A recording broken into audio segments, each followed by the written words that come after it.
This video is a case study. I'm going to share with you how I almost lost 20 million naira in a photography investment deal and how I actually managed to turn that around in making that business that was making less than 7 million naira the previous year into making almost 50 million naira the following year, just because of the few steps that I will share with you. So I'm not going to do a lot of stories and all of that. This is about the real thing, how I did, what I did, how I made it happen for them to go from 7 million to almost 50 million naira. So if that's something that is interesting to you, or you are in a place that you want to scale your business, you want to add more people to the team, you want to make more money out of the photography business or any creative business that you're doing, you need to watch this video because this might actually save you that investment money. I'm going to make sure that I'm sharing with you the framework that I use in generating the revenue that we did.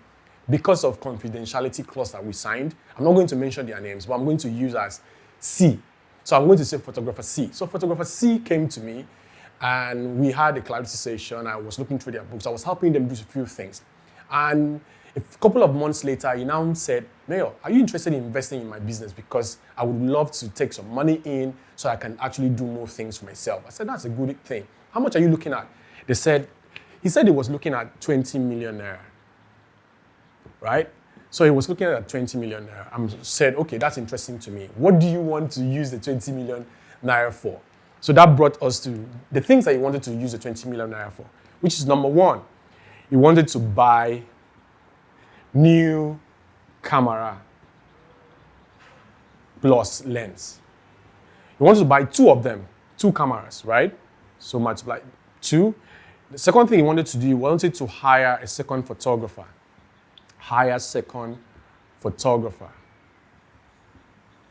And the third thing he wanted to do was to hire a social media person. So with that 20 million naira, his idea was get new cameras, one for himself and one for the second photographer he would hire. Then hire a second photographer that will help him in creating and doing the job so that if they have multiple jobs, they can go for it. And the third one was get a social media person, someone that will actually have time to talk to clients, reply comments, send DMs, and do all the social media marketing, which is great. But when I looked at it at first and I thought, is that really what they should invest in? That's something I really want to patch with my 20 million naira, had N20 million naira, and they will invest in it. How would this now turn into money, right? And I'll thought to myself, look at it, let's do the maths. Buying a new camera, the camera that they wanted would go for about 7 million naira each, plus the lens. So that would be 14 million, right? So that would be 14 million naira for that.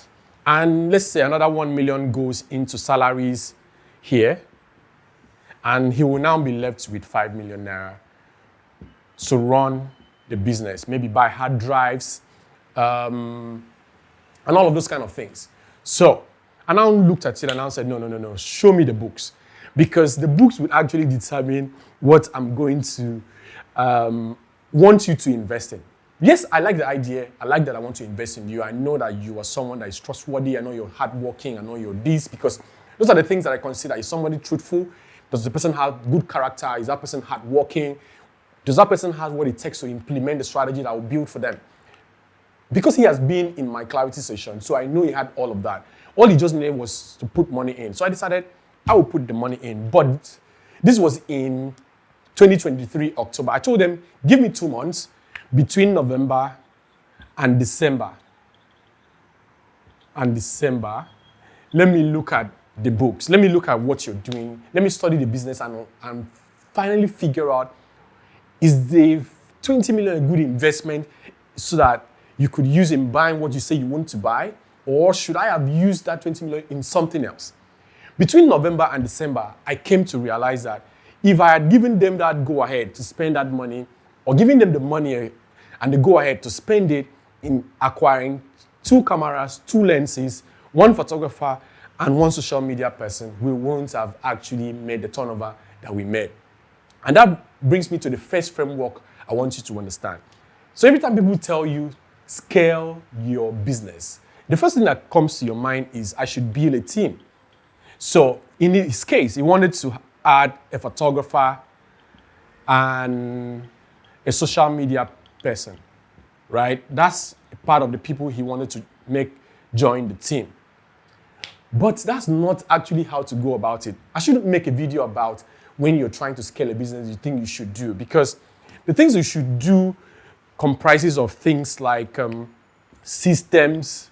You need to think about systems. You need to think about policies. You need to think about processes. And you need to think about SOPs, right? So before you even think about building a team, the team would be the last thing right here. But that's a video for another week. I hope you'll be there to watch that one. But let's go back to what I did.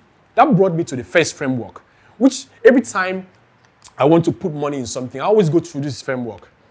I looked at the business and I asked myself, this business is making money, but not as much money that it would have been making, right? So I asked myself, what is the core problem? So before you want to invest money in something, ask yourself these questions. Because there has to be an interjection between all of these things. The first circle we draw, right? Let me use black. So we draw the first circle. This is what will make you the most money, right? That's the first circle. The second circle is here. What will give you the most time? And the third circle, what you don't enjoy doing. So every time that you want to change this thing, you have to think about these three circles and ask yourself, what would be the interjection between these three circles? Something that will be here. Right here. What will be here? Because until you understand these circles, you will not be able to make the right decision. The first one, like I mentioned, is what will make you the most money? You need to look at the business and ask yourself, what is that one thing that if I put my money in, it will make us the most money out of the business? And you will not recognize that. You will not even know that if you are not somebody that keep records. You don't do bookkeeping. You won't know what you put in that will make you the most money in the business. The second one is what will actually free up your time. Because once you're doing some other thing, that means you are using the time you should be doing some other thing to do some other thing. So you need to ask yourself, what is that thing that if I do, it will free up my time so that I can do something else, maybe do something that will make me the most money. That is very important in this business. And the purpose is, what's the thing that I don't enjoy doing? So that's the framework that I used for him. What I realized that what would make them the most money would be them being able to turn over their images. So turnover was a problem. He would take jobs, photograph from Monday, Tuesday, Wednesday, Thursday, maybe Friday, and then has a wedding maybe on Saturday or Sunday or thereabout. It takes him time to turn it over because he's the same person that will photograph. He will be the same person that will stay in traffic, gets home, he'll get home late, and you start trying to edit it. The next morning, he has another shoot that he has booked. So turnover was a major issue. So what would have made them the most money was the ability to make this turnover easy. So that if clients come to them and they say, we are going to give you images in 5 days, they will be able to turn over that image in 5 days. So I asked myself, since I know it is turnover here, what will actually make him at that point not spend much time? I realized that the thing he was spending more time in was retouching. Right? That was the thing he was spending most of his time in. And the thing that he didn't like the most was actually the retouching. So, turnover was a problem. Retouching was taking most of his time. And then retouching was something he didn't like. So the first thing I did was to hire a retoucher. Let's clean the.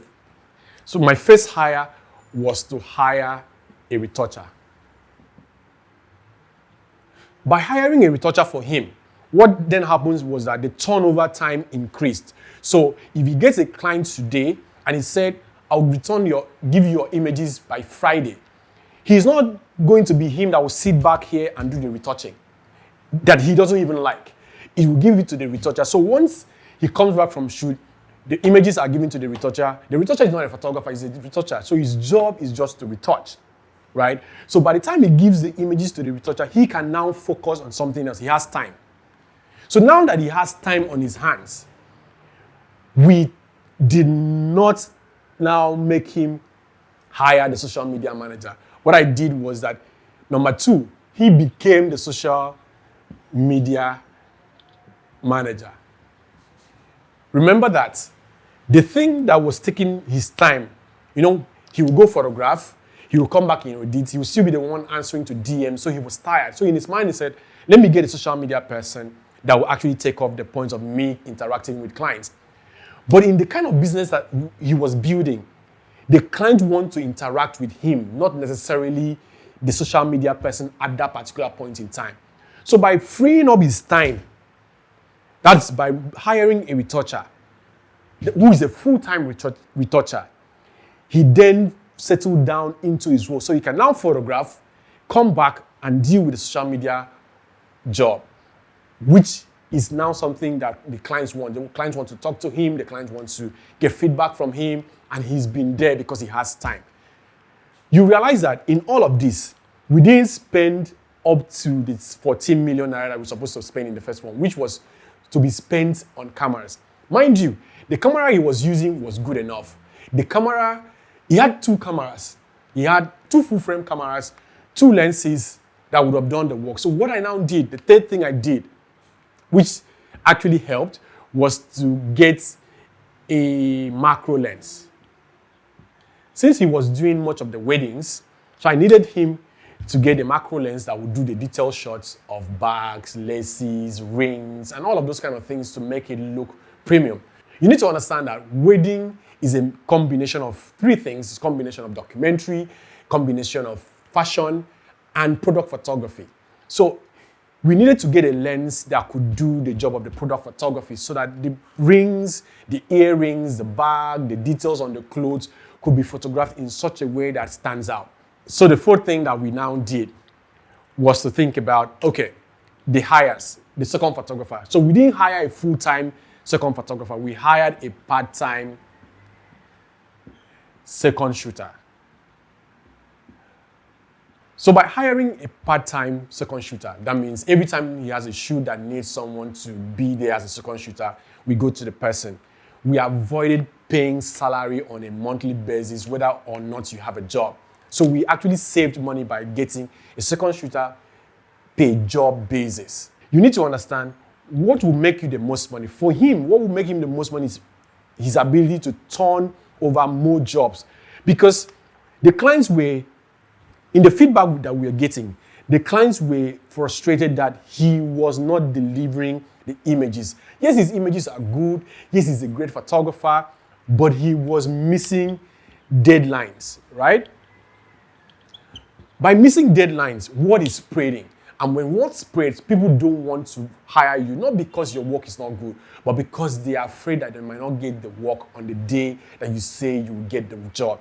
So once we realized that that was the problem, not necessarily that he wasn't getting clients, because he was getting clients, but he was not delivering, what we now did was to hire the retoucher. By the time we got to October of 2024, that was during the peak of weddings, October, November, December, peak of weddings. What I now did was I now hired a second retoucher for the business. That way, we took the turnover time from what it used to be. We now made sure that we did more. If we used to use 5 days in turning over our images, by hiring the second retoucher, what that then means is that we reduce the days from 5 to 2 days. So we delivered the job in 2 days earlier than we would have delivered it. That made us to actually get more clients in to the door, and the word spread. And the kicker was that now This is a non-competing thing I shouldn't be telling you, but let me tell you. What we then did was that, in weddings, most of the time, the brides and the groom gets to see the images weeks after the images have been taken at the wedding. So we decided, instead of them posting phone photographs on their pages as they are waiting for the images to be turned in, we decided that on a wedding day, we'll take one retoucher to the event. The role of that one retoucher we are taking to the wedding is to make sure that the first look that the photographer would photograph is ready before they go for the reception. So by the time they are heading to church, the photographs that we have chosen for the first look is being given to the retoucher. Remember, the retoucher is at the venue, right? So what happens is that between they're in church and after the service and trying to get back to the reception, the first look, 10 images from the first look is ready. And we now send it to the client. The review skyrocketed, and that made more clients talk about it. Not even the clients alone. The event planners were excited that finally they can have a photographer that will deliver to them not just great photographs, but great photographs they can use in real time so that they don't use phone images to promote the work that they do for their clients. So in that single thing that we did, what happened was that we scored 2 points. We scored points with the bride, most especially, and we scored points with the event planners. So the bride will tell their friends and relatives, while the event planners will have us in mind anytime they have a wedding that needs those kind of stuff. Because at the end of the day, everyone wants somebody that can deliver good quality, but in record time. Imagine if I have given them the 20 million naira and allowed them to go and invest in buying new cameras and hiring a second photographer and be paying salaries and then getting a social media person. It wouldn't have been possible that we would have grown that business from what it was at 7 million to 48 million in 1 year. The key to all of this is understand that when you're trying to scale, there is something particular about your business that is making you money. Your job is to ask yourself, what is that thing? And what can I do to make sure that if that thing is running at a ×2 at the moment, how can I take that thing to a ×10? How can I escalate or multiply that particular thing that I do in such a way that I will do more of it, because by doing more of it means I will get more clients. At first, it might actually seem like you should hire someone else, you should hire this person. But by the time you do with that circle that I mentioned, what is that thing that will make you the most money? What is that thing that will save you the most time? And what is that thing that you don't enjoy doing? By the time you find that interjection in your business and you seal that part and you do it, it is that thing that will actually now skyrocket your business. See you in the next one. Bye-bye.